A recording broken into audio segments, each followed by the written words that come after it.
Y en el programa del día de hoy, Venezuela se convertirá en el 51 estado de los... No, mentira, nosotros no hablamos de ese tipo de cuestiones, ni es verdad, ni es algo que va a pasar. Mejor aún, vamos a hablar de temas deportivos, porque FIFA le dice adiós al Mundial Panini. Y también FIFA va a modificar sus normas disciplinarias para este próximo Mundial 2026. Vamos a ver qué cambios trae. También FIFA, un tercer tema de la FIFA, y es que FIFA abre la puerta peligrosa a Adi Predict Shit. ¿De qué se trata esto? Y finalmente, un reclamo a la Superliga y a la Federación Venezolana de Fútbol porque no están publicando decisiones relacionadas con amaños de partido, a pesar de que las hay. Todo esto y mucho más en su programa El Precio del Deporte.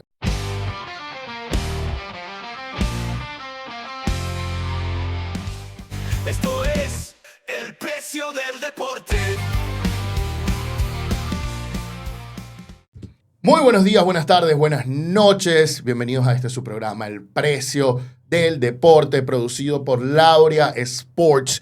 Mi nombre es Antonio Quintero, soy especialista en Derecho del Deporte y el día de hoy estoy con ustedes para compartir y venir a hablar de todo lo que más nos gusta de la gerencia deportiva, las transferencias, los casos de marketing deportivo, los casos legales deportivos, los cambios normativos, este cambio del Mundial Panini que nos vuelve loco a todos y a la vez también nos alegra un poco y muchísimo, muchísimo más. Al final nuestra idea no es solo darte nuestras opiniones, sino también darte información y contexto para que ustedes puedan tomar sus propias opiniones bien informadas. Y por eso nos acompaña el día de hoy, desde nuestros estudios en Caracas, Venezuela, la dama del derecho del deporte, Elena Monderay. Hola a todos, ¿qué tal están? Gracias por estar con nosotros en otro episodio del Precio del Deporte. También nos acompaña el pivote del mercado deportivo, Andrés Moró, mejor conocido como el señor Moró. Hola, ¿qué tal? Es un gusto saludarte. Y desde Montevideo, Uruguay, nos acompaña el mago del diseño y la identidad en el deporte, Brandon Buquet. Hola a todos, un placer estar de vuelta. Y por supuesto, como todas las semanas, nos acompañan ustedes, que les agradecemos siempre su sintonía. Primero, les recuerdo que no tuvimos programa las últimas 2 semanas porque tenemos otros 2 podcasts. Sí se habrán enterado, ¿no? Tenemos un podcast que es el Bar del Fútbol, donde vamos a profundidad en temas del fútbol, con bastante, cuando tenemos datos interesantes, datos que a veces mismo nosotros recopilamos sobre el fútbol venezolano, y tenemos un Bar del Fútbol que salió recientemente donde hablamos de las camisetas y todos los patrocinadores de las camisetas. Se los recomendamos ampliamente que lo vayan a disfrutar. También tuvimos Marketing MVP y por eso es que estas 2 semanas no hicimos Precio del Deporte. Marketing MVP lo hicimos con Elmi Sierra, un antropólogo especialista en mercadeo que trabaja para la marca Helly Hansen, donde nos preguntamos fútbol contra béisbol, ¿por qué los venezolanos nos odiamos? Son 2 episodios, a mí me encantaron particularmente y los disfruté muchísimo, se los recomiendo. También quiero informarles que el Precio del Deporte ahora también lo encuentran en Spotify y en Apple Podcasts. En todas estas plataformas o en la plataforma de podcast favorito se encontrará porque ya el Precio del Deporte está allí. Todavía ni Marketing MVP ni el Bar del Fútbol están en formato solo de audio de podcast, solo especial por YouTube. Habiéndoles dicho esto, bueno muchachos, les comentamos que la semana pasada viajamos a Valencia, aquí en Venezuela, a ver el partido Carabobo River Plate, partidazo en verdad. Me pareció injusto el resultado como tal, pero espectacular. La afición del Carabobo me gustó muchísimo, que está muy conectada con su equipo.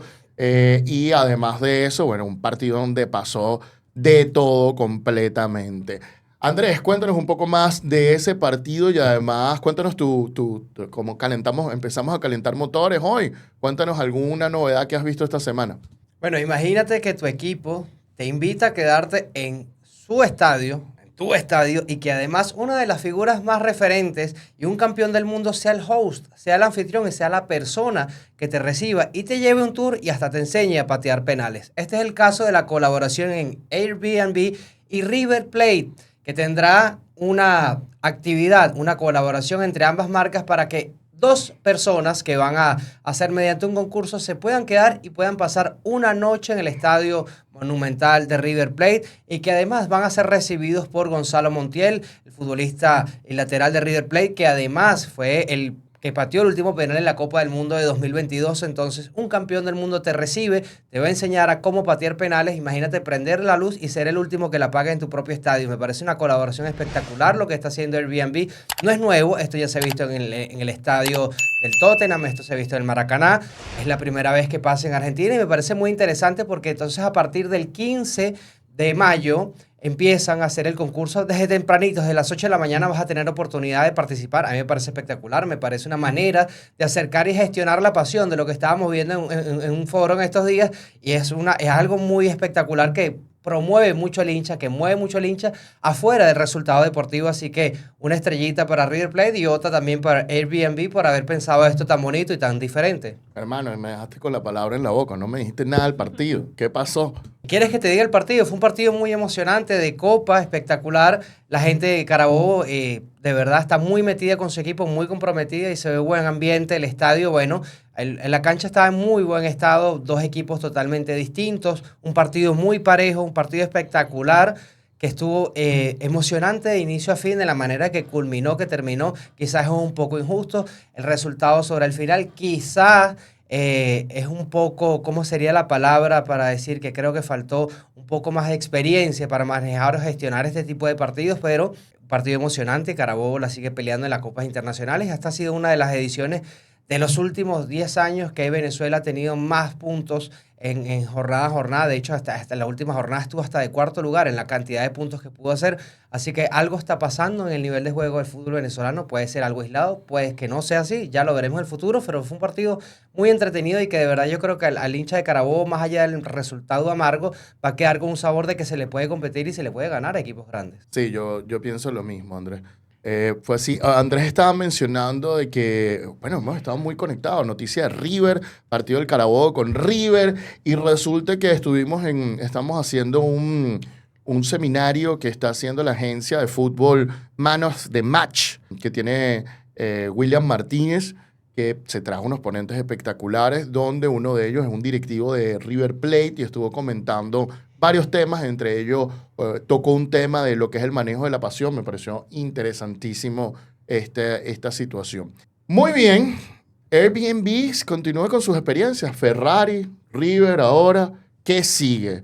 ¿La casa de Infantino? Bueno, no lo sabemos, pero es interesantísimo todo esto que está haciendo Airbnb en ese sentido. Pero Airbnb no es la única que está haciendo cosas nuevas con respecto al fútbol. También tenemos tops y unos parches que están o que van a revolucionar después de 2030 la situación de Barajitas. Y es un tema que Brandon va a tocar hoy en su breve y hoy en su tema principal.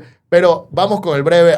Danos una breboca, Brandon, de lo que se trata esto. FIFA va a implementar nuevos parches para la Copa del Mundo de 2026. Y hay 2 tipos de parches, y aquí te los cuento. El primero es para todos los equipos, y es que los equipos que hayan sido campeones anteriormente de la Copa del Mundo van a llevar un parche distintivo en color dorado. Si el uniforme es claro, el parche va a ser dorado con el logo en color blanco. Si el uniforme es oscuro, el parche va a ser blanco con el logo dorado. Y aquellas selecciones que nunca han ganado la Copa del Mundo van a utilizar el parche tradicional sobre el hombro en color blanco o en color negro. Pero eso no es todo. ¿Qué es la novedad que van a tener los jugadores que debuten en la Copa del Mundo? Bueno, jugadores como Lamine Yamal van a llevar un parche distintivo que indique el debut en su primer mundial. ¿Y qué va a pasar con esto? Y de esto voy a estar hablando mucho hoy. Y es que ese parche lo van a sacar de la camiseta y lo van a integrar a una carta coleccionable. Y es que FIFA firmó un acuerdo con la marca Topps, una marca especializada en artículos de coleccionismo,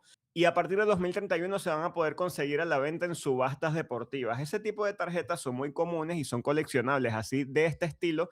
Y bueno, ya no solamente se saca la grama del partido, antes se recortaba la red de un arco de un partido importante, ahora también están estos parches que van a utilizar los jugadores el día de su debut. Y bueno, Topps está dando un golpe duro sobre la mesa. Vamos a hablar también de Panini, porque se está apoderando de todo el tema del coleccionismo. Y bueno, va a estar interesante ahora lo del tema. Ya no solo se pueden coleccionar camisetas camisetas, se pueden coleccionar fotos. Ahora también va a estar el parche del día del debut. Imagínate que uno de estos jugadores luego se convierta en leyenda al nivel de Pelé y Maradona. ¿Cuánto valdrán esos parches? Así que vamos a ver cómo surge esto en este mundial, en la implementación del parche y luego en 2031 con la venta de estos artículos. Dándole valor a ese producto, ¿ah? Metiéndole valor porque hay que sacar cada vez más dinero. Bienvenidos al precio del deporte, ¿no?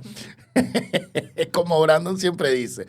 Pero bueno, tenemos aquí también que el TAS está haciendo algo nuevo, más o menos nuevo, no 100% nuevo.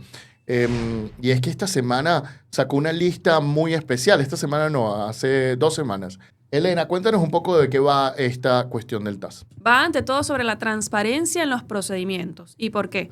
Porque, bueno, el Tribunal Arbitral del Deporte ha publicado una lista donde se puede observar todos los árbitros nominados en los procesos desde el 2023 hasta el 2026. Esta es una práctica que se va a actualizar cada 4 meses con la publicación actualizada, evidentemente, de estas listas, en donde se puede observar el número de casos, las partes intervinientes en el caso, los árbitros nominados en el caso y si el caso se trata de un árbitro único o de un panel de 3 árbitros. ¿Todo esto para qué? En pro de la transparencia en los procedimientos, cosa que evidentemente yo comparto. Está publicado en la página del TAS, la puede observar cualquier persona y eso evidentemente es lo bueno, la transparencia en los procedimientos. Sí, esto se hace porque en el arbitraje hay un tema que es el clientelar, ¿no? Cuando una parte suele nominar mucho un árbitro varias veces, ya ese árbitro se nota que no es imparcial, se nota que empieza a tener a esta parte como cliente y empieza a comprometer su independencia e imparcialidad. Es por eso que se hace esto de forma transparente, el TAS está haciendo esto de forma transparente para que todo el mundo pueda observar si hay algún árbitro que sea clientelar o que una de las partes use muchísimo en arbitraje. Generalmente las partes que más van a arbitraje son estas organizaciones internacionales como la FIFA, la UEFA, la Agencia Mundial Antidopaje, etcétera, etcétera, etcétera. Y hablando del TAS, bueno, mi último comentario tiene que ver con que salió el boletín del TAS de este año, el primero de este año, son 2 boletines al año. Son muy importantes estos temas para abogados porque allí es donde salen los casos que son importantes, que impactan otros casos, lo que llamamos los leading cases, y además salen algunas notas explicativas de funcionamientos del tribunal, así como también reflejan los casos que han sido llevados al Tribunal Federal Suizo tratando de anular decisiones del TAS como tal, ¿no? Y cuál ha sido el resultado y qué ha dicho el Tribunal Federal Suizo. Por eso este boletín es obligatorio para todos los abogados de estar pendiente y por lo menos darle una ojeada para ver qué son las novedades. Ya está en la página web del TAS y se las recomendamos. Sin más ni más, con esto comenzamos el programa del día de hoy. Y con esto listo, vamos al siguiente tema del día de hoy y es que la FIFA deja a Panini. Este es el tema que nos trae Brandon Bouquet hoy. Si tú tienes estas, consérvalas con cariño porque ha llegado el fin de una era. FIFA anunció que terminará el acuerdo con Panini para artículos coleccionables que tengan que ver con la Copa del Mundo a partir del año 2031. Es decir, el álbum de 2030 será el último álbum de Mundial fabricado por Panini. ¿Y qué pasó? Es que se metió un personaje inesperado en todo este mundo del coleccionismo y ese personaje se llama Topps. ¿Pero qué es Topps? Topps es una marca americana que se encarga o se especializa precisamente en artículos deportivos de coleccionismo. Y su gran fuerte era el béisbol por muchos años, ya que en Estados Unidos ese es el deporte, uno de los deportes más grandes y más fuertes, ¿no? Pero ¿qué pasa? No es hasta que la empresa Fanatics, y aquí entra otro personaje interesante, Fanatics es una empresa que normalmente se dedica a los artículos deportivos, pero tipo mercancía, merchandising, prendas, franelas, remeras, camisas, y ahora compró a la marca Topps. Es decir, ellos querían hacerse con los productos coleccionables de artículos deportivos, pero no tenían el conocimiento, así que aprovecharon la experiencia que tenía Topps, compraron esa compañía y ahora Topps y Fanatics prácticamente son lo mismo. Y llegaron a un acuerdo multimillonario con FIFA para hacerse de los derechos exclusivos de todo lo que tenga que ver con cartas, artículos deportivos, mercancías, y esto va a incluir obviamente el Mundial de Fútbol. Esto ha sido un fuerte golpe para la marca italiana, que viene siendo la marca que tenía los derechos exclusivos desde el Mundial del 70 en Italia, ¿no? Y el Mundial de Fútbol está muy ligado al álbum Panini. Yo creo que el ambiente mundialista se siente inmediatamente desde que empieza a llegar el álbum, y es como que el abrebocas, la previa a la Copa del Mundo, ¿no? Así que esto ha generado revuelo entre los fanáticos y los coleccionistas, porque es una imagen que está muy fuerte, muy ligada una a la otra, la Copa del Mundo con Panini. Pero no me sorprende esto, porque siento que lo que ha hecho Panini, y no sé si Panini, sino más bien la FIFA durante los últimos años, es sobre segmentar demasiado un producto. Y yo creo que se ha hecho incluso hasta imposible para algunos fanáticos que antes podían acceder a los artículos deportivos, los artículos coleccionables, y ahora incluso estamos viendo problemas tipo de falsificación, de impresión de PDFs y buscar recursos de piratería para llenar un álbum que cada vez es más difícil. Este álbum tiene la particularidad, el álbum Panini actual del 2026, tiene la particularidad de que cuenta con más equipos que nunca. Eso ha hecho que el costo sea más elevado, así que es el álbum más difícil de llenar, tanto económicamente también como por probabilidades. Así que este tipo de cosas hacen que Topps y Fanatics den un golpe duro sobre la mesa sobre el tema del coleccionismo, pero lo que yo no sé es si esto va a mejorar o va a empeorar el tema de la segmentación, porque les digo, muchachos, no sé si les pasa a ustedes. Ahora hay álbum dorado, álbum plateado, álbum edición especial México, álbum edición especial Estados Unidos. Hay sobres con margen azul, margen rojo, coleccionable, la dorada, la plateada. Yo creo que es absurdo ya el tema de la segmentación de la colección de un álbum de fútbol, que antes era muy simple, era comprar el álbum, coleccionar, llenarlo y guardarlo y tenerlo allí para recordar los buenos momentos del Mundial. Ahora yo creo que el tema del coleccionismo está cada vez más fuerte, y eso ha hecho que capaz se desvirtúe todo lo que tenga que ver con la bonita esencia de coleccionar un álbum del Mundial, así de simple. Pero bueno, como dijo Antonio al principio del programa, esto es el precio del deporte, así que mientras más se puede exprimir a la Copa del Mundo, yo creo que lo van a seguir haciendo. Brandon, solo para hacerte una precisión, el Mundial en el 70 fue en México. Fue en México 70 como tal. El Mundial en Italia fue en el 90 y, si mal no me equivoco, en el 34. Creo que fue el Mundial. 34 o 38 fue el otro Mundial en Italia. Pero sí, Brandon. Esto es el precio del deporte y Panini lo tiene claro. Yo, de verdad, no voy a coleccionar el álbum este año porque es imposible los precios, la cantidad de cuestiones aquí en Venezuela. O sea, el álbum es prácticamente el más caro del mundo, $238. Y van a decir, no, porque es la diferencia cambiaria. Y la cuestión, no, discúlpeme, si hace el tema de la diferencia cambiaria, todavía sigue siendo más elevado que en Estados Unidos, que es el otro sitio más caro. Yo creo que esto va a traer, y ya más adelante voy a comentar el tema de EA Sports con la FIFA. Y cómo cambió las cuestiones. Pero yo creo que es necesaria la competencia, creo que es necesario que Topps se empiece a meter en el fútbol para que los fanáticos empecemos a tener una verdadera rivalidad y competencia y nos beneficiemos de eso. Bueno, vamos cortita y al pie, como dicen en el fútbol sudamericano. Antonio dijo un tema muy clave, que es que, por ejemplo, para nosotros los venezolanos, el álbum Panini 2026 es sumamente costoso, y es más costoso que incluso en los Estados Unidos. Ahora, Antonio, si no quieres hacer llenar este álbum, creo que el de 2034 tampoco vas a querer, y muchísimo menos, porque va a ser un producto mucho más costoso. Si uno se va a la página de Topps, nada más 10 tarjetas de un equipo, de un jugador de béisbol, valen $30. Imaginen lo que viene. Es una empresa estadounidense que controla las imágenes para coleccionismo de la lucha libre, del hockey, de la MLB, de la NBA. Tiene cartas inclusive de Marvel.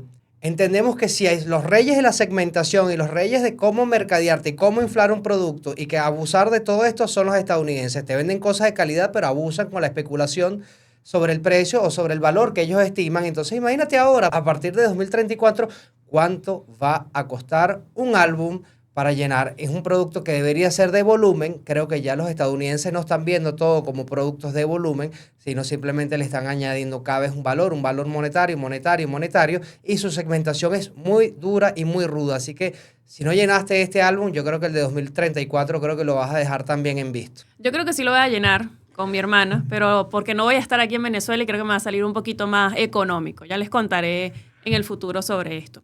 Cosas que me llaman la atención de Tops. No es la única incursión en el fútbol que tienen hasta el momento, porque tienen barajitas o carticas de la Champions League, tiene de Manchester United, por cierto, Antonio, si quieres también del Manchester, Tops ya las tiene. En su página web, en Europa, las tienen todas agotadas del Manchester y del Manchester City también. Pero es interesante que ya tienen cierta incursión en el... Mencionó el City, bueno, la cara. Pero es interesante la incursión que ha tenido Tops en el fútbol. Y no solamente esto con el Mundial, sino el 4 de mayo publicaron que también van a tener un convenio con nada más y nada menos que la Asociación de Fútbol Argentino por los próximos 4 mundiales. Ya en la página web están disponibles unas tarjetas de la AFA.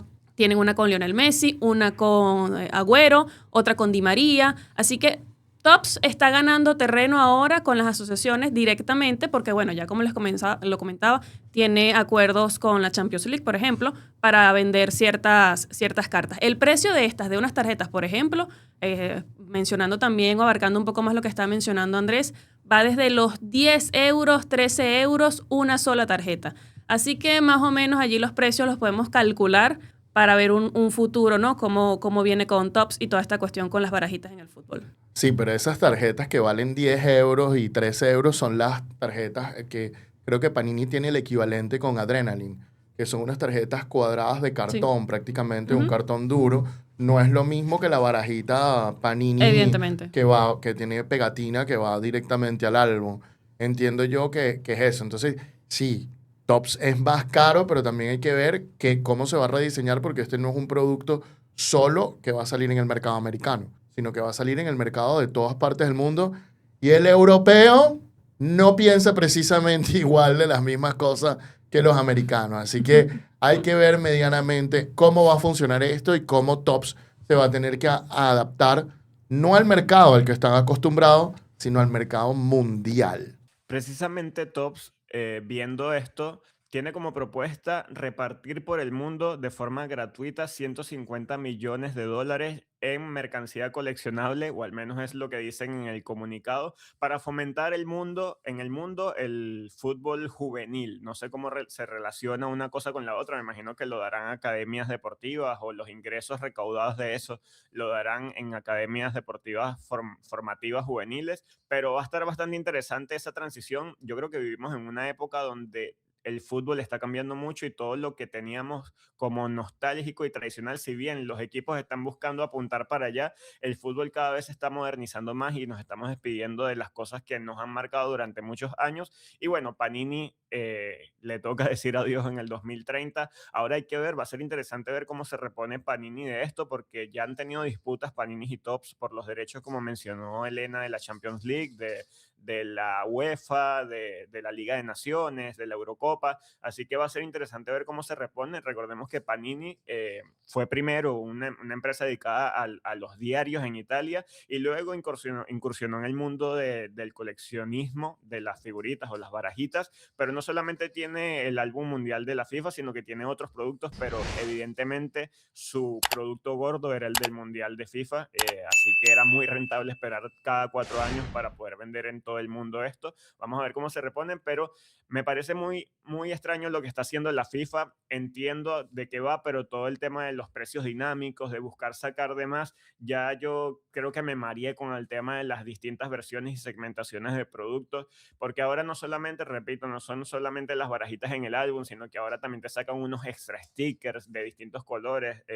Yo caigo en todas, las tengo. Por favor, FIFA, detente, porque ya no sé qué más hacer, no me va a dar para todo. Y sobre si llenar el álbum o no, yo tengo las barajitas, pero todavía no tengo el álbum. Aquí no ha llegado el tapadura y me resisto a comprar el de tapa blanda. Me gusta más el de tapadura que pudimos llenar en el mundial pasado. No sé si lo voy a llenar. Yo honestamente no creo que lo logre porque se necesitan al menos 3 cajas para llenarlo. Si no te salen repetidas, con 2 podrías intercambiar y capaz lo llenas, pero veo muy difícil la misión de llenar. Vamos a ver cómo va a ser con Tops, si van a seguir la línea de vender los productos productos de FIFA como algo premium o se van a adaptar a lo que es llenar el álbum de fútbol de la FIFA, que es una experiencia popular y masiva? Fútbol se está volviendo un negocio premium con puros productos premium. Lo vemos en las camisetas de fútbol, en el merchandising en general, en este álbum, que una caja, para al menos para Venezuela, vale $228. Comprar una caja de Panini de más de 100 sobres.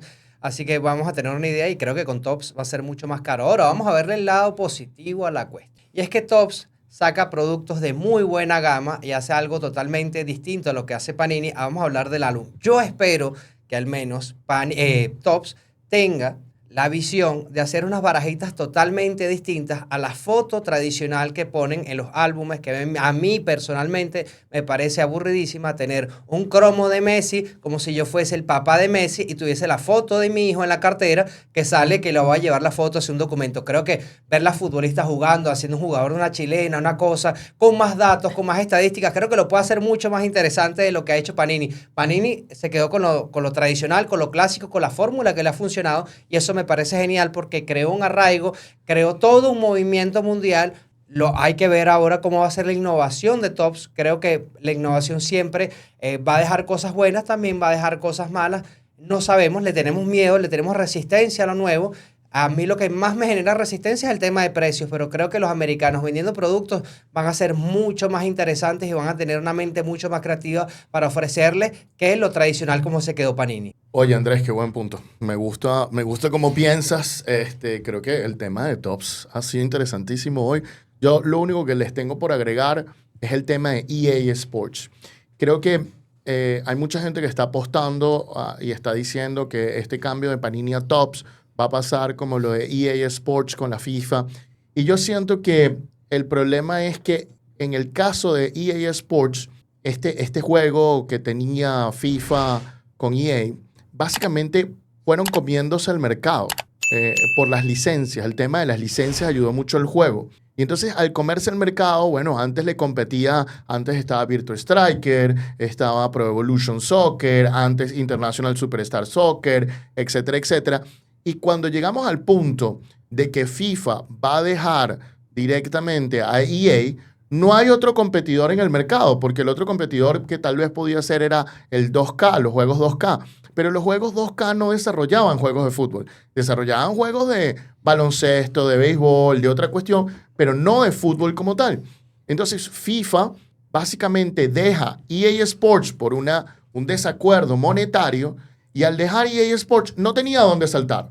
Inmediatamente saltó a lo que vino después de Pro Evolution con Konami, que es eFootball, pero eFootball era un producto que ya pasó a ser gratuito, ya no se vendía, es un videojuego que tú puedes descargar, que solo vive mediante actualizaciones y que lo que vive es de microtransacciones dentro del juego, que es lo que se había vuelto popular en el modo Ultimate Team de la FIFA. Entonces, ese ejemplo, compararlo con el ejemplo Panini Topps, es muy, muy, muy distanciado y está muy alejado de la realidad. ¿Por qué? Porque mientras en ese caso prácticamente la FIFA saltó de una productora de juegos que se había comido a todos los demás al vacío, donde se agarró de otra productora de juegos y todavía no ha logrado volver a hacer su juego, en el caso de Panini, no está dejando Panini por una marca que no sabe el mercado. Está dejando Panini por una que domine el mercado norteamericano. Completamente, con la NBA, con la Major League Baseball, con la lucha libre, con Marvel, con todo. Entonces, teniendo en cuenta esta situación, yo no creo que el acuerdo va a ir o va a tener los mismos problemas, que es lo que le ha pasado con la salida de EA, es tener un juego que realmente los represente, ¿no? En este caso, Top es una marca muy, muy importante. Yo no veo similar. ¿Va a enfrentar problemas nuevos? Sí. Va a enfrentar el problema de que Top tenga que aprender del mercado mundial. Va a enfrentar el problema de que cuál va a ser la segmentación de Top. Vamos a enfrentar el problema de qué tan caro va a ser Top. Pero no va a enfrentar el problema de no estoy con algo de calidad o con algo de la misma calidad donde yo estaba, etcétera, etcétera, etcétera. Entonces, yo creo que para aquellos que lo miran con la misma lupa, no es lo mismo. Es muy, muy distinto. Habiéndoles dicho esto, ¿cuál es la opinión de ustedes? ¿Les gusta el álbum Panini? ¿No les gusta el álbum Panini? ¿Les parece caro? ¿Les parece barato? ¿Quieren que venga Topps? ¿Les parece que Top va a ser más caro? ¿Les parece que Top va a ser más barato? Bueno, déjenos sus opiniones en la caja de comentarios. Y con esto listo, pasamos al siguiente tema del día de hoy, que básicamente es que FIFA modificó su reglamento disciplinario. Elena nos trae este tema el día de hoy. Vísperas del Mundial 2026 y FIFA cambia sus normas, específicamente las del Código Disciplina. Vamos a comentarles acá cuáles han sido los cambios principales, ¿no? Y a comentarles un poco también cuáles son nuestros puntos de vista con respecto a estos cambios que son bastante interesantes. El primer cambio que podemos notar es en el artículo 15 sobre la discriminación y las agresiones racistas. Aquí recordemos que como norma general se tiene que cuando se involucra a una persona en un acto racista tendría una suspensión de 10 partidos, al menos, ¿no? Esa es la medida normal que establecía la norma. Ahora, ¿cuál fue el cambio que es bastante significativo, me parece?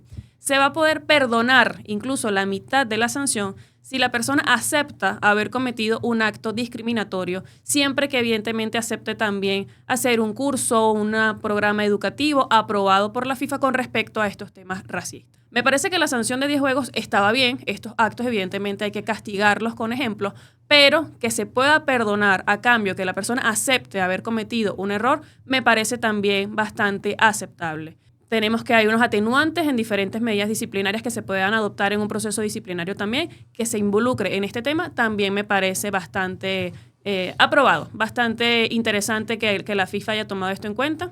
Así que nada, para mí esto está muy bien. Ahora, con respecto a, aquí viene lo interesante, ¿no? Porque tenemos que también se modificó el artículo 16 sobre los partidos no disputados o suspensión definitiva de un partido.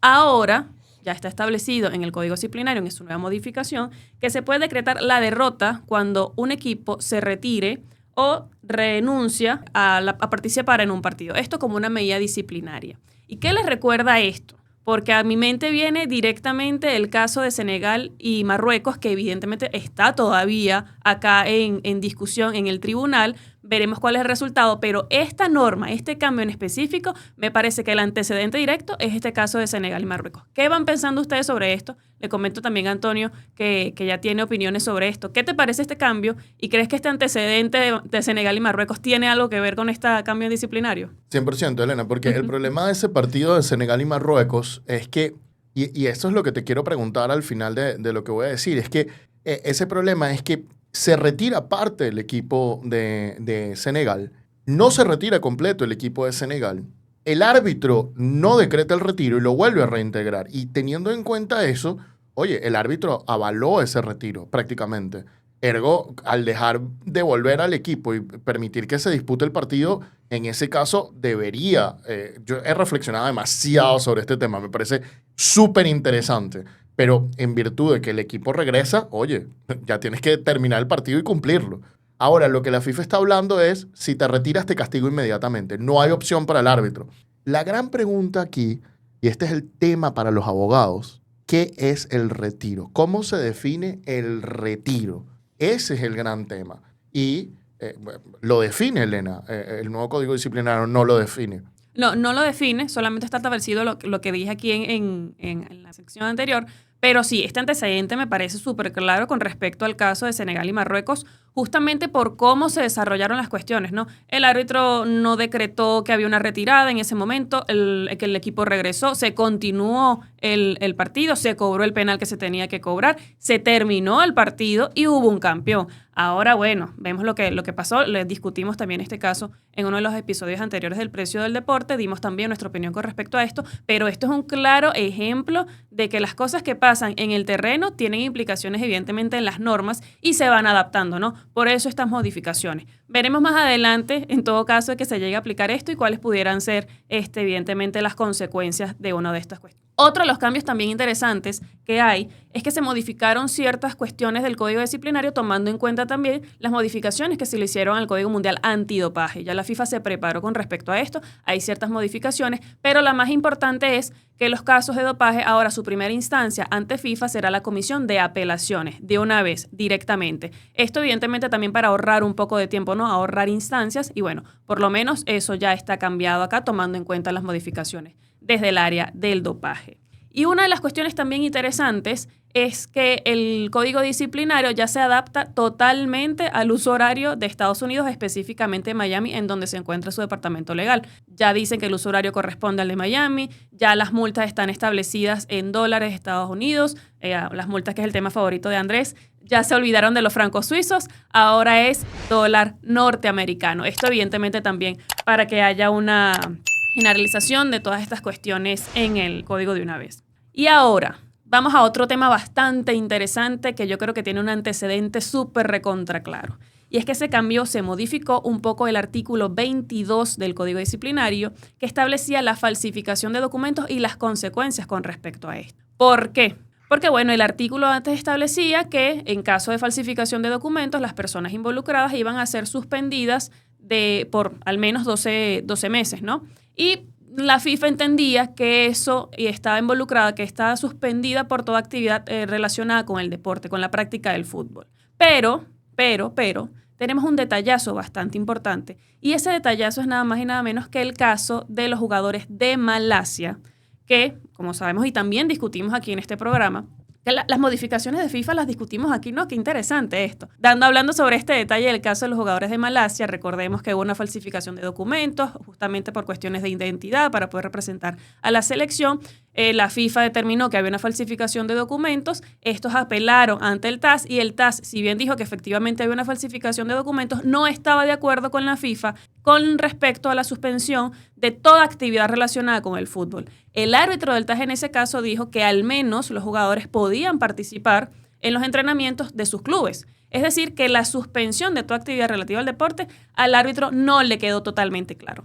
Y adivinen qué, justamente eso fue lo que cambió en este artículo. Ya la FIFA deja por sentado de una vez en este artículo que la suspensión en caso de falsificación de documentos incluye una suspensión de 12 meses de toda actividad relativa a la práctica del fútbol. Es decir, que este caso de los jugadores de Malasia, al haber sido después de esto, oye, tendría ciertos cambios, ¿no? Salieron ganando, pero evidentemente esto lo que nos llama la atención es que la FIFA tome en cuenta estos antecedentes, tome en cuenta el laudo emitido por el TAS y tome entonces las medidas necesarias para cambiar sus reglamentos. ¿Qué les parece a ustedes esto? Porque a mí me parece que por lo menos 2 antecedentes ya están ahora modificados en el Código Disciplinario. Bueno, uno tiene que aprender de sus errores y es parte de lo que hace la FIFA. Los reglamentos FIFA siempre están evolucionando. De hecho, tú sabes que la Asociación Mundial de Abogados del Fútbol, a la que pertenecemos, se sienta con FIFA y hace un taller cada año donde discutimos, mira, qué puede estar mal, qué puede estar bien. Algunos años es de reglamento y transferencia de jugadores, otros años es de ética, otros años es de gobernanza. Cada año cambia este taller. Y es muy interesante porque los abogados le traen un feedback a FIFA y FIFA en base a eso también modifica sus normas, Claro. ¿no? Y modifica las cuestiones. Quizás no toma todas las cuestiones que piden los abogados del fútbol, pero toma bastante. Digamos que un 70-75% de las modificaciones dadas. Entonces, oye, es un tema interesante porque empieza a crecer. Me llama también la atención de que la FIFA se está norteamericanizando, ¿no? Tenemos el Mundial en Norteamérica, pero esto parece cambios definitivos. No temporales. Tenemos el Mundial en Norteamérica, la sede legal en Norteamérica, firmo con TOPS. O sea, como que FIFA está dejando de ser una organización suiza y se está transformando en una organización americana. A mí me surgió una pregunta en este tema porque estamos viendo que varios de los cambios de reglamento, uno, está bien la suspensión por 12 meses a un jugador que tenga identidad, que suplanten todo este tipo de problemas con lo que pasó en el caso de Malasia, ¿no? Documentos falsos y todo esto. Me parece sumamente grave, pero ahora lo vemos desde el otro lado del cristal y vemos que a un jugador por hacer un acto de racismo me parece igual de grave, que se va a tener sus 10 juegos, pero que se puede suspender hasta la mitad. Entonces, ¿dónde está la valoración de qué es grave y qué es menos grave en 2 situaciones distintas, ¿no? ¿Cuál creen que ustedes que es el criterio de FIFA para definir esto? Bueno, lo que pasa es que el tema de la falsificación de identidad puede atentar contra la integridad del juego. Y la integridad del juego y la integridad de la competición es lo más importante. Mientras que el tema del racismo es un tema de falta de respeto. Entonces, cuando tú analizas el tema de integridad del juego, ¿por qué digo integridad del juego? Porque el alterar documentos puede hacer que un jugador que tenga una edad superior, por ejemplo un sub-20, dispute un sub-17. ¿no? Puede hacer que un hombre dispute un deporte femenino. Puede hacer que de repente haya un equipo que fichó un montón de jugadores muy talentosos, digamos brasileños, y se van a otro país, entre comillas, digamos Qatar, y de repente cambie toda la integridad porque no están produciendo sus propios jugadores, ¿no? Entonces, teniendo en cuenta eso, el tema de los documentos afecta directamente la credibilidad del fútbol, el resultado del partido y el resultado de la competencia, que es de lo que nosotros vivimos. Nosotros vivimos y el deporte vive de la incertidumbre del resultado. En el momento que la incertidumbre del resultado se acaba, el deporte ya no sirve, ya no es deporte, ya es algo predeterminado, ya es una película que tú estás viendo, no una obra de teatro como tal. En cambio, en el tema del racismo, que es verdad que es un tema grave, es un tema de falta de respeto y ofender la humanidad de otro, pero no es un tema core o núcleo de lo que vive la industria deportiva como tal. Entonces, yo creo que por ahí va la cuestión. Eso no significa que insultar a otra persona no sea grave. Claro. Es grave insultar a otra persona. Y además también, estoy de acuerdo con Antonio, ¿no? Pero además también agrego que en caso de falsificación de documentos, oye, supone también que haya todo una actividad que tengas que evidentemente falsificar el documento o que te tengan que prestar ciertos servicios en ese país para poder alterar documentos. Entonces, se trata ya de un entramado de actuaciones, de actividades que para determinar algo que no es. Un delito. Un delito también en ciertos países. Entonces, oye, por eso la cuestión tan punitiva con esto, ¿no?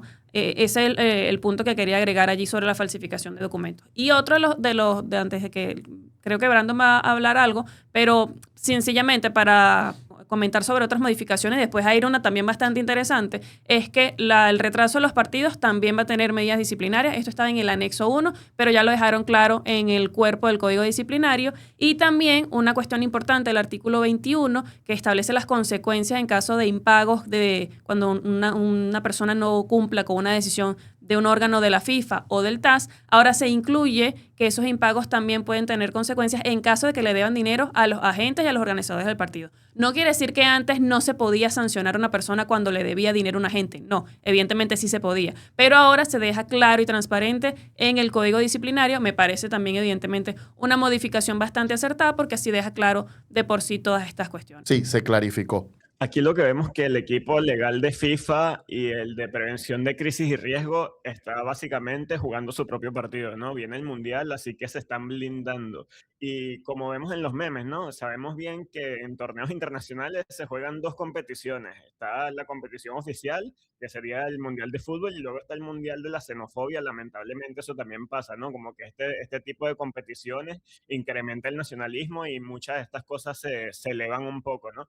Y hemos visto en torneos anteriores como la Copa América, que hubo todo este escenario con los jugadores de Uruguay, los fanáticos de Colombia, y decimos, bueno, pero ¿por qué no se pudo prever esto antes y no se tomaron medidas? ¿Por qué las suspensiones ahora son en las eliminatorias un año y medio después? Bueno, esto es lo que está haciendo FIFA, de adelantarse a los escenarios porque puede pasar y me parece que está correcto. Ahora mi pregunta para ustedes, muchachos, Elena o Antonio, es: ¿el código disciplinario se puede modificar durante la competición? Es decir, que puedan ver que ocurra algo y tomen medidas en el asunto y modifiquen algo que antes no estaba dispuesto antes de iniciar el torneo. No, Brandon, el código disciplinario se modifica primero por consejo directivo y aprobación de la asamblea, dependiendo del reglamento como tal, pero no es algo que se puede modificar siempre. Si hubiera una cuestión, una asamblea o un consejo ejecutivo en mitad del torneo, se pudiera hacer, pero esto afectaría lo que se conoce como el principio de legítima expectativa.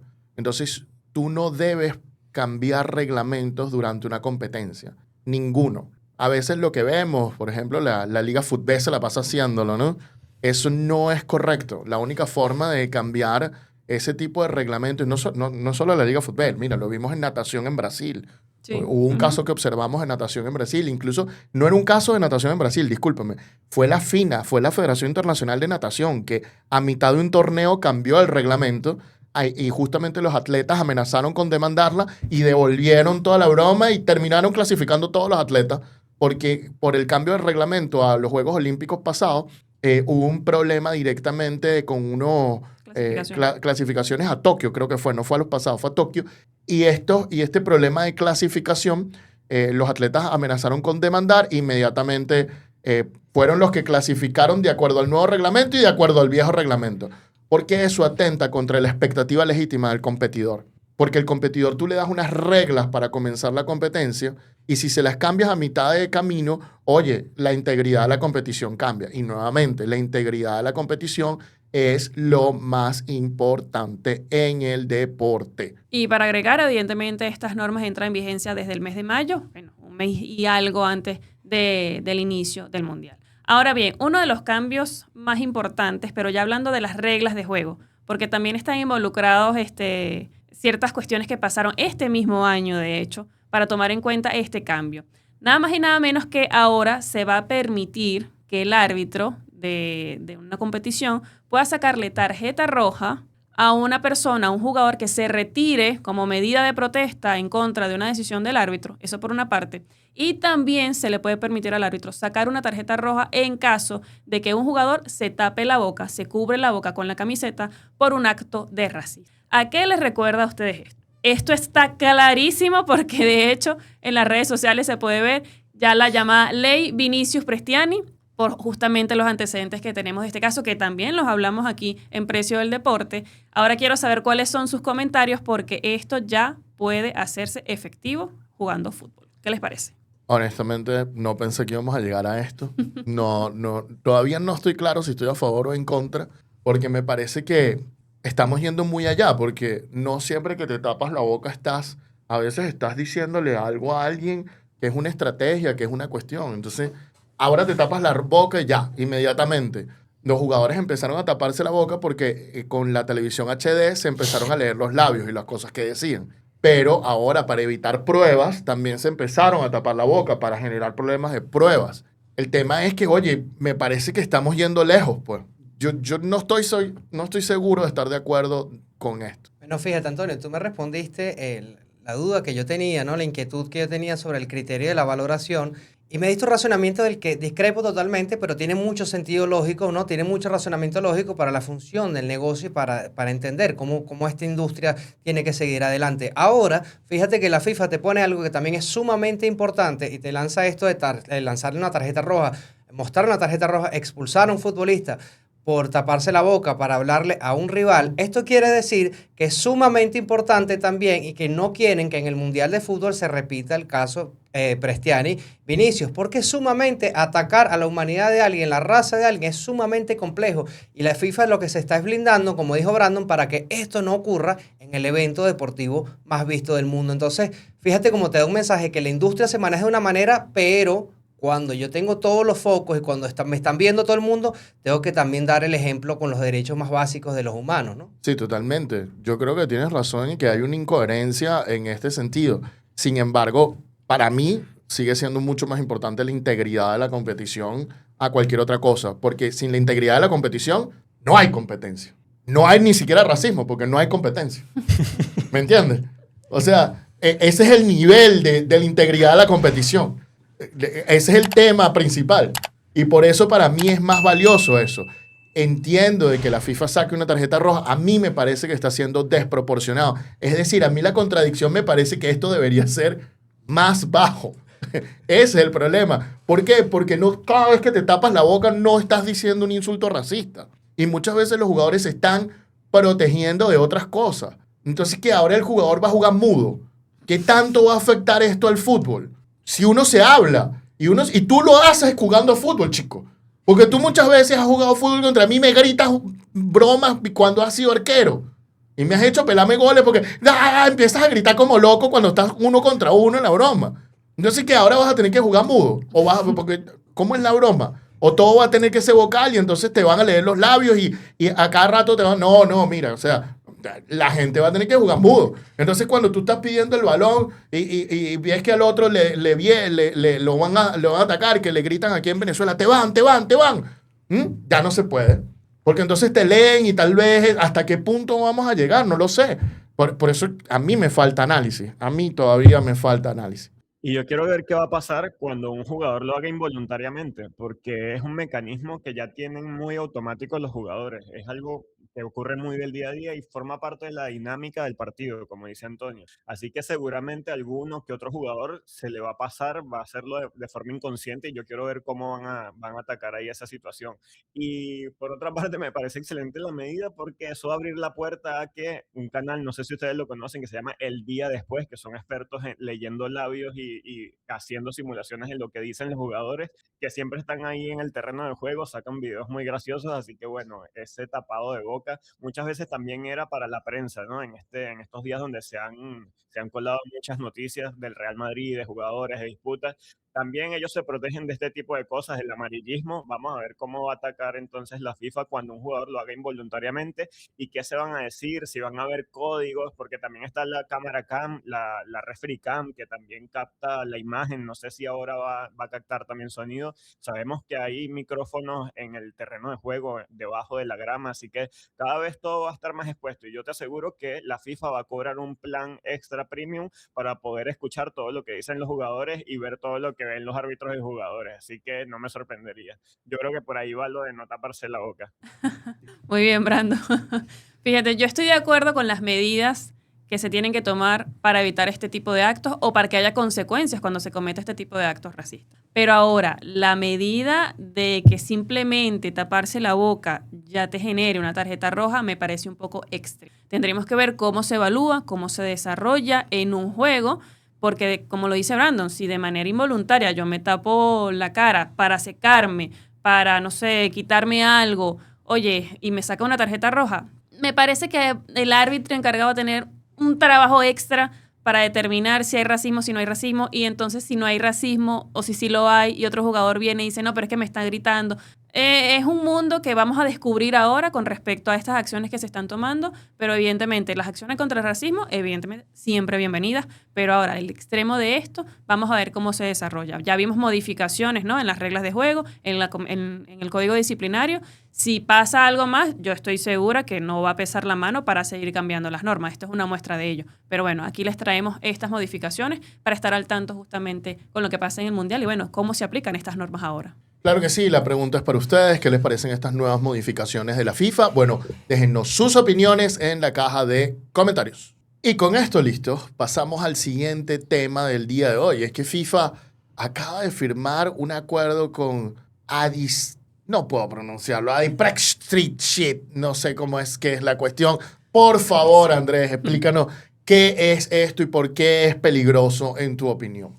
Hay una noticia que sacó la FIFA y que pasó por el radar de muy poca gente, salvo en Europa, pero que pone en juego el futuro de este deporte y que además se aprovecha de su máxima vitrina, que nos deja un precedente. ¿Qué está haciendo la FIFA? Y le puede estar abriendo la puerta a algo que puede ser muy peligroso de cara al futuro, como es beneficioso económicamente. ¿Y de qué es lo que te voy a hablar el día de hoy?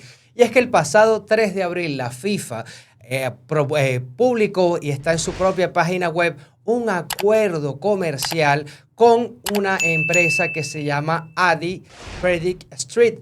Y esto es para vender las predicciones de mercado a través de la FIFA, pero aplicado en la Copa del Mundo. ¿Qué te quiero decir con todo esto? Bueno, la FIFA tiene un nuevo socio comercial, abre un nuevo rubro para el mercado de predicciones y deja que una empresa te esté dando todos los datos posibles, históricos y del propio juego de la Copa del Mundo 2026. ¿Y dónde va a salir esto? Porque esto fue un acuerdo plurianual, esto es un acuerdo que lleva a dos partes muy importantes, pero esto estamos hablando primero, una empresa, ya yo te voy a contar un poquito más adelante de qué es esta empresa y por qué no la hemos escuchado antes, porque es muy llamativo, pero entonces tenemos que a partir de ahora, vamos a ver, porque también hubo un acuerdo con DAZN, con la plataforma de juegos, de la plataforma de transmisión de juegos, que en los 104 juegos de fútbol del Mundial van a aparecer estas predicciones de mercado. O sea, vamos a ponerte en contexto, eso es un Polymarket para fútbol. ¿Qué es Polymarket? Es esta empresa que se dedicó a Estados Unidos a que tú puedes apostar por lo que tú quieras. Si bien Adi no es la empresa que va a hacer las casas de apuestas, fomenta hacia esto, pero vamos a detenernos un momento y a decirte qué es Adi Predict Street. Adi Predict Street es una plataforma que trabaja con un blockchain y genera y estimula y promueve todo este tipo de tecnologías digitales, pero ahora compra el archivo histórico de FIFA y te lo va a poner en los juegos de televisión de la Copa Mundial de Fútbol, el evento deportivo más visto del mundo, y ahora lo vas a tener en todo el tiempo para que tú estés viendo las predicciones de lo que pueda ir pasando sobre ese juego. Algo sumamente atractivo para el lado del negocio, algo sumamente peligroso. ¿Y de dónde viene Adi Predict Street? Viene de Adi Foundation. ¿Y qué es Adi Foundation? Es un proyecto es una empresa que lleva una serie de proyectos que está detrás de un holding llamado Sirius, que con un capital de más de 240 mil millones de dólares, que pertenece a la realeza, o que los directivos son de la realeza de Abu Dhabi y tienen la sede en Abu Dhabi. Entonces tenemos que los Emiratos Árabes Unidos están poniendo esto sobre el mercado. Aquí yo veo una repartición de bienes entre la FIFA, en el Medio Oriente, con lo que pasó con Qatar, con Arabia Saudita y ahora con Estados Unidos. Entonces vemos que los intereses se mueven en esos dos ejes ahora por el momento, al menos en lo económico. Yo quiero que ustedes me digan cuál es la impresión que tienen ustedes y vamos a hablar un poquito más adelante de lo bueno, de lo malo y de las posibles consecuencias que puede tener este negocio en el futuro. Dios mío, el adicto, vamos a darle más adicción. Hermano, prepárate porque ahora la adicción va a ser mayor. Porque el adicto a las apuestas, el ludópata, es una persona que tú le das esto y no se va a controlar. Wow, wow, wow. Pero igual esto iba a llegar. Esto iba a llegar. Ahora, el tema es que lo que yo entiendo es que va a llegar durante el partido. Es decir, usted va a estar durante el partido, viendo su partido en televisión y chequeando su celular. Mientras, esto acá, vamos a cambiar la apuesta o vamos a apostar sobre esto ahora. Wow, wow, wow. Qué complicado. Me parece un poco confuso el acuerdo, no lo termino de entender y yo creo que lo confuso es que no se sabe realmente qué es y cuál es el fin, cuando realmente pareciera que todo apunta que es un tema de apuestas, ¿no? Si bien las apuestas no te invitan necesariamente a apostar en ese sitio, básicamente para qué vas a utilizar la base de datos y todas estas cifras en tiempo real y estas aproximaciones y estas probabilidades. Eso se utiliza es para el negocio de apuestas. Así que, por un lado, te están diciendo, como bien lo repetimos, no a las apuestas, sí al juego limpio, y por otro lado, te están fomentando y te están empujando implícitamente a que acudas a la estadística y a las probabilidades para el juego. Así que me parece bastante incoherente, como siempre, lo que hacen las instituciones deportivas con el tema de juegos y apuestas. Y yo creo que ya es un tema que rebasa lo deportivo, porque mencionó Andrés la página Polymarket. Ahí tú puedes apostar de absolutamente todo. Yo me acuerdo que me metí y estaba un tema de la visita de Trump con el presidente de China, si no me equivoco, y había una apuesta de por cuántos segundos se tomaban la mano. Es una cosa que ya sobrepasa lo absurdo, y eso lo estamos viendo en el deporte, cuántos tiros de esquina, si un jugador se quita la camisa, si celebra de cierta forma.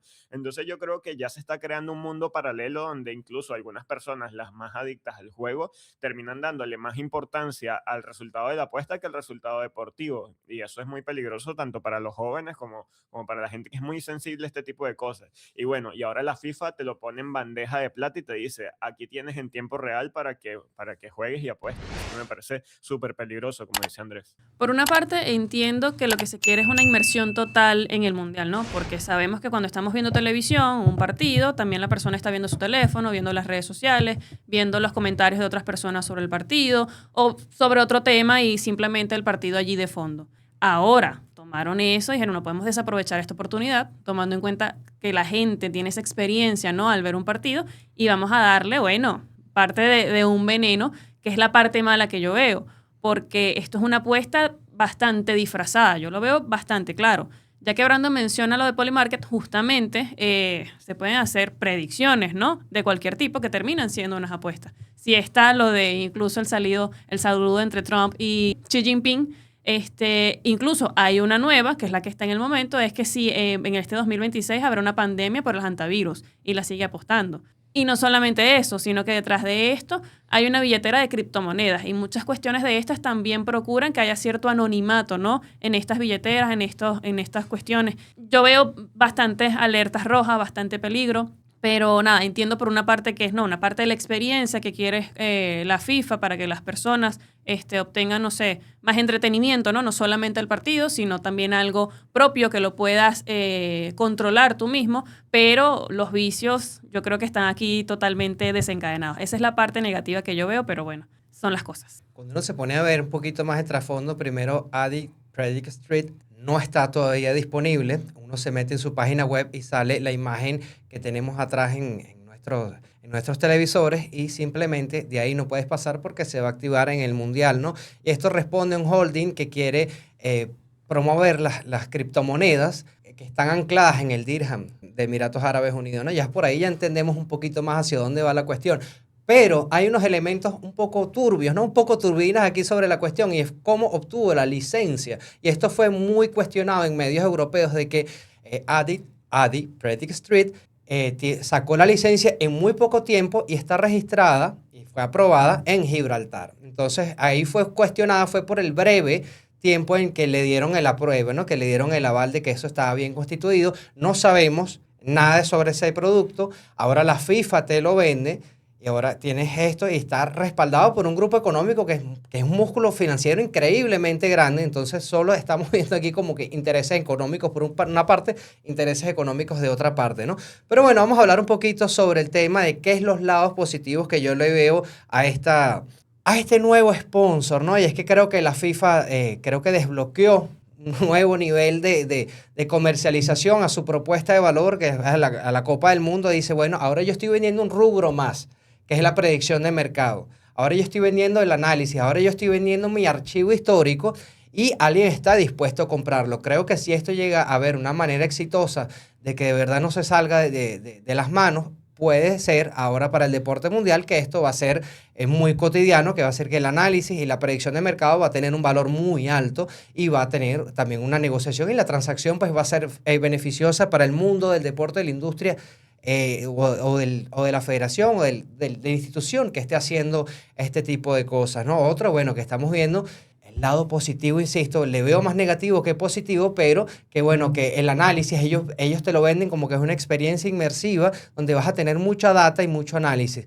Para aquella persona que de verdad es muy fanática del deporte, muy aficionada al deporte, pues le va a servir para aprender esto. Uno lo puede medio ver en el béisbol con las estadísticas acá rato, pero esto va un poco más allá de la estadística, porque no se queda en el pasado, sino que simplemente también te lleva una ventana hacia cuáles son las ventanas que puede haber en el futuro. Esto es un poco complicado. Y ahora hablemos de lo malo. Por supuesto, ¿qué es lo malo en este asunto? Las casas de apuestas y toda la información y todo el juego que se va a ver apalancado aquí, porque ya si vas a tener en 104 juegos, este va a ser el mundial más extenso, más visto, estoy seguro que lo va a hacer así, pero tiene 104 juegos, nunca se había jugado tanto en un mundial de fútbol, entonces imagínense data y más data en 104 partidos para que las personas puedan apostar y esto además perjudica a las generaciones nuevas, o sea, estamos hablando de los niños y adolescentes que se van a ver sobreestimulados para inducirse al mundo de las apuestas porque van a entender que la predicción es simplemente una forma de ganar dinero, una forma de hacer dinero, una forma de entretenerse,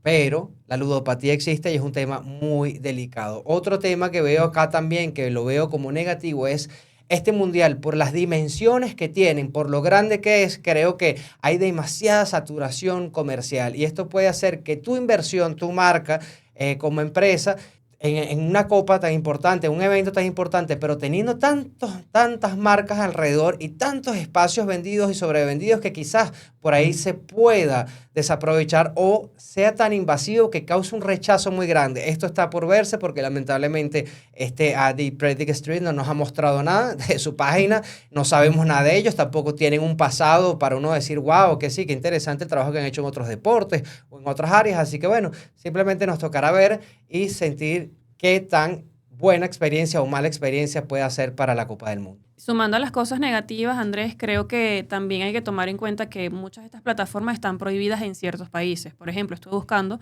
Polymarket está prohibido en Francia por cuestiones de infracciones a leyes de apuestas, por supuestas incursiones en lavado de dinero. Creo que en Argentina también está prohibido por un recurso de las casas de apuestas, de casinos, algo así. Entonces, también cuál será la libertad de expansión, ¿no?, que tenga este tipo de plataforma, que si bien es nueva, yo creo que justamente al ser nueva va a llamar más la atención y va a tener los ojos del mundo encima de eso. Así que eso también lo veo allí un poco negativo, ¿no? Que evidentemente, al tratarse de bastante claro las cuestiones de apuestas, puedan tener unas restricciones o prohibiciones en ciertos países. Veremos cómo funciona esto también en el futuro. Sí, la razón por la que estas aplicaciones están restringidas en ciertos países, especialmente Polymarket, es diferente Adipred Street, es que hay una especie de delito económico aquí, ¿no? En el sentido de que cuando tú vas al mercado y estás apostando en el mercado, estás apostando libremente, y la persona que apuesta con conocimiento es una persona que apuesta que es más una estafa. Entonces, por ejemplo, pasó lo de Polymarket y lo del 3 de enero aquí, donde hubo una persona que apostó sabiendo que iba a pasar aquí el 3 de enero, cosa que nadie sabía. Él sí. Él sí, ¿no? Si tal vez me lo hubiera dicho, hubiera organizado mi boda otro día, pero bueno. Cosas que pasan. Lo cierto es que el tema es que eso es un problema. Por eso en la bolsa esto está regulado y esto es un delito muy, muy grave dentro de la bolsa de valores. Porque en la bolsa de valores tú básicamente es una especie de apuesta a ver si van a subir o no. Claro, eso no lo hace todo el mundo. Hay un grupo de personas que les gusta ir a la bolsa de valores y apostar. Así como hay un grupo de personas que les gusta ir a la criptomoneda y apostar. Pero el que apuesta con conocimiento está prácticamente vulnerando las reglas del juego, que es apostar pensando en predicciones. Pero cuando tú tienes una información interna, oye, tú estás abusando del que no la tiene. Y ese es precisamente el tema de esta cuestión. Adipredict Street, nuevamente, así como no puedo evaluarlo del taparse la boca en el partido, es algo que tengo que meditar yo personalmente más para entender para dónde va esto, porque hasta ahora hay muy poca información. Andrés ha explicado por qué hay poca información. Hay que sentarse y analizarlo un poco, porque no sabemos. Ya sabemos que puede tener un impacto negativo en la ludopatía, pero si te pones a analizar los partidos de fútbol, ya los partidos de fútbol lanzan estadísticas en tiempo real. Lo que pasa es que lanzan poquitas estadísticas en tiempo real. Que si te lanzan en el minuto 15, ¿cuál es la posesión del partido? Que si en el minuto 75 otra vez. Que si en un minuto, quién tiene, un determinado minuto, quién tiene más chutes a gol o no. A mitad de partido hay 5 o 6 estadísticas de lo que se ha hecho. Pero lo que yo entiendo con lo que viene Adipredict Street es que viene con todo. Viene con los expected goals, viene con un montón de información. Y eso obviamente para el muy fanático le va a encantar y va a ser una experiencia brutal, especialmente toda esta gente que le encanta las matemáticas asociadas al deporte, y al mismo tiempo a los que les encanta apostar, wow, prepárense que ahora esa familia sí va a quebrar. Finalmente es cuando se ataca la integridad del deporte, cuando se conoce, ¿no?, cuando hay información privilegiada, pues simplemente hay quien tuerza esa voluntad de lo que está pasando en el campo de juego y simplemente se puede pervertir todo tipo de impredecibilidad del resultado, ¿no? Lo dijo muy bien Antonio, la persona que apostó, que ganó $400,000 en una apuesta, que Maduro, se llevaban a Maduro en enero, que algo pasaba con Maduro en enero, fue finalmente un militar de las fuerzas norteamericanas que estuvo metido y que apostó porque sabía que iba a ganar. Entonces, ahí ya hay un vicio, ¿no? Ya está viciado esto. Entonces, esto si pasa en el deporte, pues vamos a tener graves problemas porque ataca directamente contra su integridad. Yo creo que la señal de este video es alerta. Hay que estar alerta a qué es esto, hay que estar alerta a cómo esto va a afectar, hay que estar alerta a ver si esto es más negativo que positivo. Yo creo que la cuestión va por ahí, en mi opinión. Pero bueno, la pregunta ahora es para ustedes. ¿Cuál es su opinión? ¿Les gusta Adipredict Street? ¿No les gusta esta idea? ¿Cómo lo ven? ¿Está muy saturado el mercado de marcas? ¿No está saturado? ¿Cuál es su opinión? Bueno, déjenos sus opiniones en la caja de comentarios. Y con esto listo, pasamos al siguiente tema del día de hoy. El siguiente tema no es más que un reclamo que hago yo personalmente. ¿Por qué la Federación Venezolana de Fútbol y la Superliga de Baloncesto no sacan las decisiones de quienes han sido suspendidos por amaños de partido? ¿Por qué no lo hacen? ¿Y por qué viene este comentario mío? Recientemente este usuario, Dani Quintal, de la red X, que yo no voy a dejar de llamar Twitter, nunca en mi vida, lo lamento, ya me quedé así. Dani Quintal publica que la FBF está poniendo unos carteles en diferentes partidos que dice no a la manipulación de competencia, juega limpio, por favor denuncia, y te pone un código QR y te dice que denuncia aquí. Luego, cuando encontramos, justamente hace unas semanas atrás, salió un comunicado súper extraño de la Superliga de Baloncesto. Este comunicado súper extraño decía que estaban haciendo una investigación y que no se debían amañar partidos, ni nada que ver, ni esto, ni lo otro, etcétera, etcétera, etcétera. Entonces, vemos que las instituciones están diciendo como que, mira, estamos haciendo algo. Por favor, denuncia. Por favor, acude. Estamos investigando. Y después, no hay nadie sancionado. ¿Qué está pasando? Ese es el reclamo que yo vengo a hacer aquí. ¿Cómo que no hay nadie sancionado? Primero vamos a explicar rápidamente qué es amañar un partido. Amañar un partido, per se, primero es amañar el partido. ¿Qué es amañar? Bueno, es básicamente hacer una acción de juego en contra de lo que tenías que hacer a cambio de un beneficio que estás recibiendo tú directamente o alguno de tus familiares o alguno de tus personas cercanas. Es decir, básicamente dejarse perder a cambio de dinero. Ese es un ejemplo de que puede ser un amaño de partido. Lo segundo que puede ser un amaño de partido es apostar en tu propio deporte. Cuando un deportista, un beisbolista puesto en su propio deporte, un futbolista puesto en su propio deporte, eso es amaño de partido. Y mucho más si apuesta en su propio juego o en el juego de su equipo como tal. Luego, ¿qué más es amaño de partido? Muy importante, lo que veníamos conversando antes de Polymarket, de Adipret Street, etcétera, etcétera. La información privilegiada. Cuando yo saco al público información privilegiada, estoy amañando el partido. Eso, no sé quién está lesionado, no sé quién tiene un desgarre, no sé quién, no sé qué, estoy amañando. Y finalmente, ¿cuál es lo último que es amaño de partido? Bueno, yo saber que alguien está amañando y no decir nada. Eso hasta ahí es amaño de partido. Entonces, nuevamente, ¿por qué la federación invita a denunciar, pero después no publica a nadie? Eso es lo extraño. Y aquí, ¿por qué la SPB? Y esto fue un punto que Andrés fue el que me dio la pista, ¿no? Nosotros estuvimos preguntando por ahí qué era lo que había pasado. ¿Por qué ese comunicado de la SPB de repente? Bueno, es que hay una investigación que viene de FIBA donde están investigando un montón de personas en el baloncesto venezolano. Nuevos, viejos, etcétera, etcétera, relacionados con el amaño de partidos. ¡Qué vergüenza!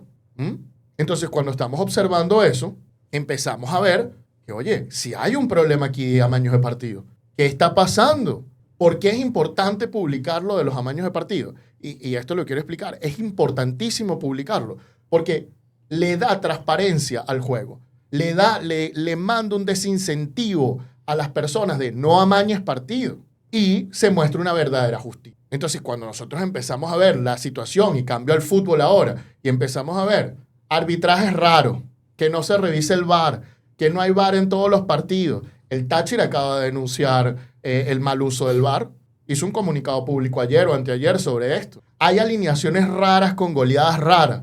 Hay equipos que parece que no van a ganar un partido porque los jugadores no han cobrado varios meses y los tienen fregados y de repente le ganan a otro equipo que de repente viene súper repotenciado y que tiene todas las de ganar.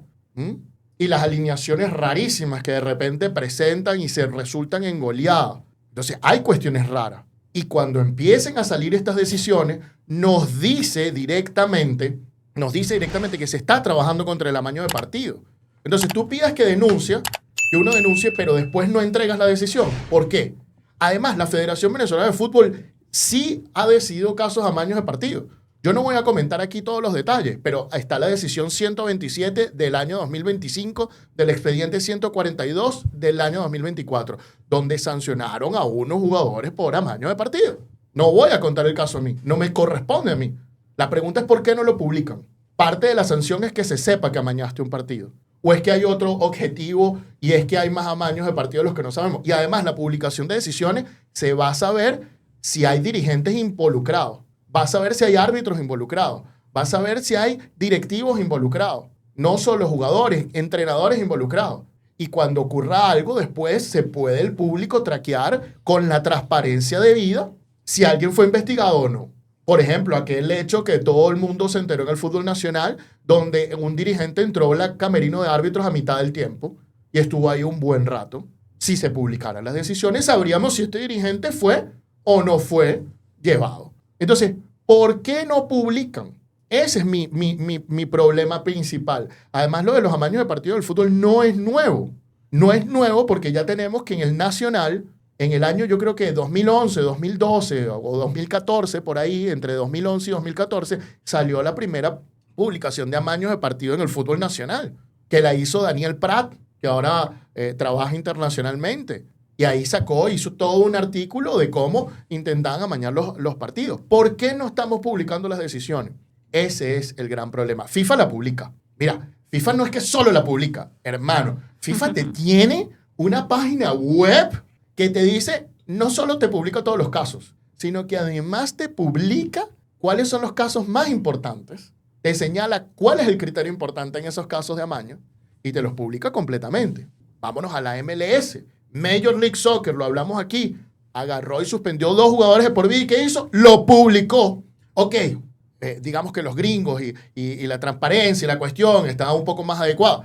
Hablemos de los chinos, donde entonces siempre pensamos que el gobierno chino es un poco menos transparente, etc. Los chinos publicaron 75 personas acusadas, más de 3 equipos acusados y un documental. Es verdad. Vámonos a Panamá. Panamá recientemente la propia federación dijo, los acusamos. Entonces, ¿por qué no se están sacando las decisiones de amaños de partido? El público merece conocer esto. Esa es la verdad. Mira, si vamos a empezar por el caso de baloncesto y la Superliga, el comunicado que ellos anuncian es poco transparente, para empezar por allí. Bastante confuso, poco claro. Y de hecho, en los comentarios en las redes sociales es que la gente dice, no entendí al principio y al final tampoco. O dijeron mucho y no dijeron nada, porque no son claros ni siquiera con el comunicado. Sí dicen que hay una investigación, pero no dicen por qué. Uno tiene que adivinar cuál es el caso que está pasando y efectivamente, al parecer, de acuerdo a lo que hemos investigado por allí, es que se trata de un caso de amaños donde incluso la FIBA estaría haciendo una investigación aquí en Venezuela. Eso con respecto al baloncesto, que oye, me parece que los comunicados, si vas a dar una noticia, debería ser más claro, ¿no? Porque esa es la idea del comunicado, no dejar más dudas aún. Con respecto al fútbol, si bien yo entiendo que no se pueda publicar todo el proceso disciplinario o ético que se lleve en contra de unas personas justamente para resguardar la investigación, sí es necesario que al final se tengan que publicar las decisiones, porque eso también dice la transparencia que hay y evidentemente el conocimiento que se le tiene que dar al público de los infractores a estas normas, porque en definitiva el deporte le interesa a una gran parte de la sociedad. Si vamos a la página web de la Federación Venezolana de Fútbol, en la parte legal, lo poco que tienen allí publicado desde hace cierto tiempo, hay ciertas comunicaciones del órgano de instrucción, de investigación, de la Comisión de Ética, y lo único que pude observar es un caso donde se hace una denuncia de una persona por cuestiones de abuso sexual en determinado estado, que ya supuestamente tiene un expediente en organismos públicos. Y el otro caso que vi es sobre una infracción del artículo 30 del Código de Ética, si mal no recuerdo, que tiene que ver con cuestiones de racismo y difamación, es como así lo establece. Pero nada más eso, solamente eso. No se publica si en definitiva hay casos sobre esto. Yo aplaudo este tipo de cuestiones, de campañas que hagan, entregar papelito, de publicar en donde se puede denunciar, en la página web, hay un correo, un código QR, eso está bien. Pero no solamente es el principio, es también demostrar si hay un proceso y demostrar evidentemente si hay un culpable y cuáles son las consecuencias para esa persona, porque también es necesaria un tipo de control social, ¿no? De ser una especie de contralor social para este tipo de situaciones. Entiendo justamente, reitero, que no se puede publicar todo, pero si hay casos, oye, eso sí tiene que ser importante, su publicación. Así que nada, y justamente con respecto a las publicaciones que hace FIFA, me parece bastante interesante que desde el año 2025 tiene publicado en la parte de integridad ejemplos de que puede considerarse amaños de partidos o manipulación de partidos. Evidentemente está el clásico, alterar el resultado de alguna manera que haya sido acordado verbalmente o por escrito, y también perder intencionalmente por un partido o una parte del mismo, por ejemplo, conceder goles, provocar una amonestación con tarjeta amarilla, roja o provocar penaltis. También está el bajo rendimiento deliberado de un futbolista durante el partido, por ejemplo, defender o atacar o falta de convicción.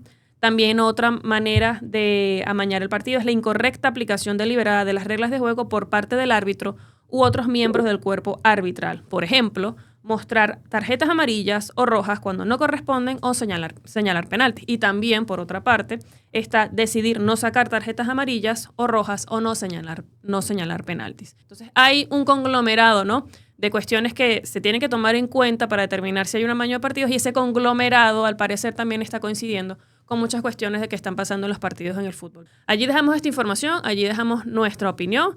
Evidentemente se tienen que tomar medidas, en este caso porque es un tema importante y de relieve, ¿no?, para la comunidad deportiva del país, justamente también para la sociedad.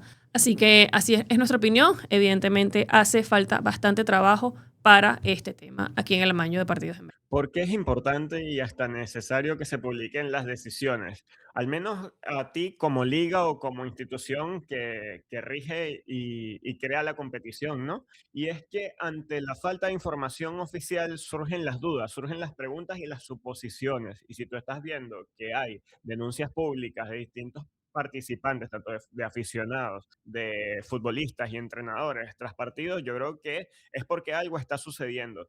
Y el hecho de que tú no publiques una decisión oficial solo va a alimentar las dudas e incluso te puede hasta vincular como cómplice de esto, porque empiezas a decir, bueno, si esta institución no publica una decisión es porque capaz no le conviene que esta decisión sea publicada. Entonces, para evitar ese tipo de daño a tu reputación, lo mejor es ser transparente en este tipo de situaciones, porque si no, pareciera que estás emitiendo o escondiendo la información para beneficio propio.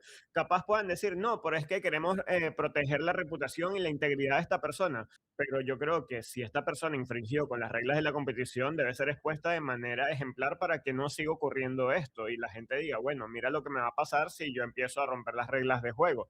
Así que por eso yo creo que es fundamental la transparencia en este tipo de situaciones y tomar el ejemplo de cómo lo han hecho instituciones de otros países que han tenido un resultado positivo. La opacidad en el deporte venezolano tiene que ver un tema estructural de nuestro país. A ver, acá es un tema que es complicado hacer contralorías, fiscalizar cualquier institución del Estado. Imagínense ahora en el deporte que ni siquiera podemos cuestionarnos quiénes son los dueños, de dónde provienen sus capitales, cuánto le pueden pagar a un jugador, cuánto pueden pagar por el alquiler de un estadio, cuánto pueden pagar por X servicio. Entonces imagínense que ahora quieran publicar este tipo de acciones que lamentablemente se deben conocer. Fíjense, en el resto del mundo pasó el caso de Paquetá, lo estuvieron estudiando por acuso de apuestas. Se sabía en todo Brasil, se sabía en la Premier League, se sabía en todos lados, a todos los interesados y no interesados. ¿Por qué no podemos ser un poco transparentes? Porque tenemos lamentablemente más de 20 años metidos en una opacidad como país en todas las instituciones y en todo el deporte, porque además hay muchas cosas turbias que pasan en el deporte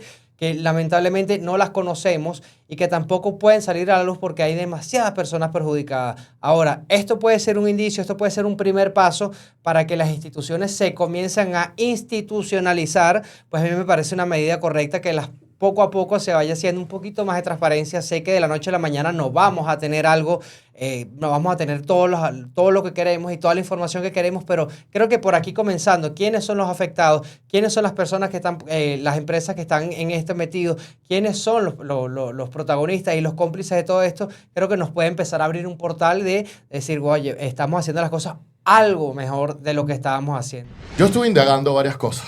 Una de las cosas es que la federación está dando charlas a todos los equipos, ¿no? En este sentido, eso me parece muy bien, que den las charlas a los equipos, igual que inviten a denunciar, pero también que haya la consecuencia de la denuncia. Que después tú puedas palpar de que la denuncia hizo algo. Porque si no puedes palpar que la denuncia hizo algo, oye, entonces ¿para qué invitas a denunciar si no vas a hacer nada? Cuando sabemos que hacen cuestiones, como demostramos, como en la decisión que comentamos. Ahora bien, yo he preguntado y me han dicho que de forma no oficial, algunas personas de la FBF dicen, no, es que no se puede publicar porque en Venezuela el amaño de partidos no es un delito. Aquí quiero entrar. Y este es el punto más crucial de lo que quiero decir. Que no hay un delito específico para el amaño de competencias, como de repente lo hay en El Salvador, o en países donde ha habido muchos amaños, como en Armenia, que casualmente Eleni y yo defendimos, unos chicos que acusaron de amaño y realmente no habían amañado nada y lo logramos sacar sin sanción. Por ejemplo, ese fue el caso 2020 A7345. Pues bueno, en Venezuela, a pesar de que no haya una infracción específica, claro que encaja en una infracción general, porque el amañar un partido es una estafa que está prohibida por el Código Penal, que nos dice que con artificios o medios capaces de engañar o sorprender la buena fe de otro, induciéndole en el error, procure para sí o para otro un provecho injusto ajeno, será penado con prisión de 1 a 5 años y la pena será de 2 a 6 años si el delito se ha cometido dentro de la administración pública o infundiendo un peligro imaginario a la persona. Entonces, claro que hay leyes, claro que se pueden marcar, claro que se puede denunciar y claro que la policía puede meter preso a la gente por amaño de partidos. El delito es estafa. Entonces, esta no es la excusa. Por supuesto, esto la FBF nos lo ha dicho de forma oficial, ¿no? Porque no puede decirlo de forma oficial. Pero acabar con el amaño de partidos y la verdadera lucha con el amaño de partidos viene cuando empezamos a demostrar que estamos castigando. No es solo castigar escondido, es castigar públicamente. Y de eso se trata la cuestión de hoy. Y con respecto a la Superliga, mira, la Superliga me parece el deporte profesional más desorganizado del país. Con esta comisión disciplinaria diciendo este tipo de cosas, pero nosotros que hemos visto casos en la Superliga no sancionan a los equipos por falta de pago. Y además no hay que olvidarnos de 2 puntos fundamentales, tanto en el fútbol como en el baloncesto. Y es que ocurren muchísimos impagos, creando caldo de cultivos para los amaños de partido. ¿Queremos que haya menos amaños de partido? También hay que luchar contra el impago. También hay que ponerse duro contra los clubes, fuertemente, y que paguen a tiempo. Lo que verdaderamente tenemos que hacer es enseriarnos con este tipo de cuestiones, porque lo de la SPB sacando un comunicado, porque ya la FIBA ha abierto una investigación, es muy como, amigo, quieres defenderte un poco tarde. Y esto, obviamente, señores, si ustedes quieren investigar un poquito más de lo de la SPB, creo que pueden leer entre líneas los tweets de Osvaldo Narváez, que entre líneas está contando todo lo que pasa en su perfil de X. Si usted sabe leer entre líneas, ese es el sitio para ir.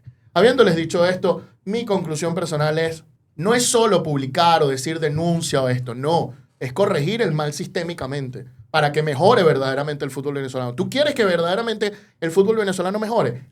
Va así, va cumpliéndole con los pagos de los jugadores, atacando el amaño de frente y juzgando como tal.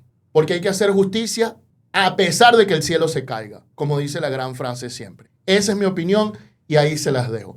La pregunta ahora es para ustedes. ¿Cuál es su opinión sobre ese tema? Bueno, déjenoslas en la caja de comentarios. Bueno, con esto listo, oye, teníamos ganas de hablar, ¿no? ¿Cómo se nota que no habíamos hecho nuestro... En 2 semanas. El precio del deporte en 2 semanas, señores. Muchísimas gracias por acompañarnos el día de hoy. Si les gustó mucho, por favor, comenten, compartan y denle like. Y si les gustó demasiado, por favor, suscríbanse y denle a la campanita. Estuvieron trabajando para ustedes el día de hoy la dama del derecho del deporte, Elena Mondoray. Gracias a todos por su tiempo y nos vemos en una próxima edición del Precio del Deporte. También estuvo trabajando el pivote del mercado deportivo, Andrés Moró, mejor conocido como el señor Moró. Gracias por tu tiempo y nos vemos en la próxima. Y por supuesto estuvo con nosotros desde Montevideo, Uruguay, el mago del diseño y la identidad en el deporte, Brandon Bouquet. Gracias a todos y nos vemos en la próxima. Claro que sí, también estuvo trabajando para ustedes este servidor, Antonio Quintero, especialista en Derecho del Deporte. Gracias por siempre su sintonía. Chao, chao, bye, bye. Hasta la semana que viene.